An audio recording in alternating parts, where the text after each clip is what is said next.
ಒಂದಾನೊಂದು ಕಾಲದಲ್ಲಿ ಒಂದು ಹಳ್ಳಿಯ ಬಳಿ ದಟ್ಟವಾದ ಅರಣ್ಯವಿತ್ತು. ಅದರಲ್ಲಿ ಬಹಳ ಬುದ್ಧಿವಂತ ನರಿಯೊಂದು ವಾಸಿಸುತ್ತಿತ್ತು. ಅವಳು ತುಂಬಾ ಬುದ್ಧಿವಂತಳು, ಯಾರನ್ನಾದರೂ ಮರುಳು ಮಾಡಬಲ್ಲಳು. ಒಂದು ದಿನ ಅವಳು ಆಹಾರವನ್ನು ಹುಡುಕುತ್ತಾ ಕಾಡಿನಲ್ಲಿ ಅಲೆದಾಡುತ್ತಿದ್ದಳು.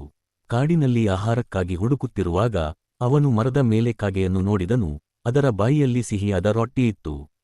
ಅವನನ್ನು ನೋಡಿದ ನರಿಯು ಈ ಕಾಗೆಯ ಬಾಯಿಂದ ರೊಟ್ಟಿಯನ್ನು ಹೇಗೆ ತೆಗೆಯುವುದು ಎಂದು ಯೋಚಿಸತೊಡಗಿತು. ಹೀಗೆ ಯೋಚಿಸುತ್ತಾ ನರಿ ಕಾಗೆಯ ಬಳಿಗೆ ಹೋಗುತ್ತದೆ.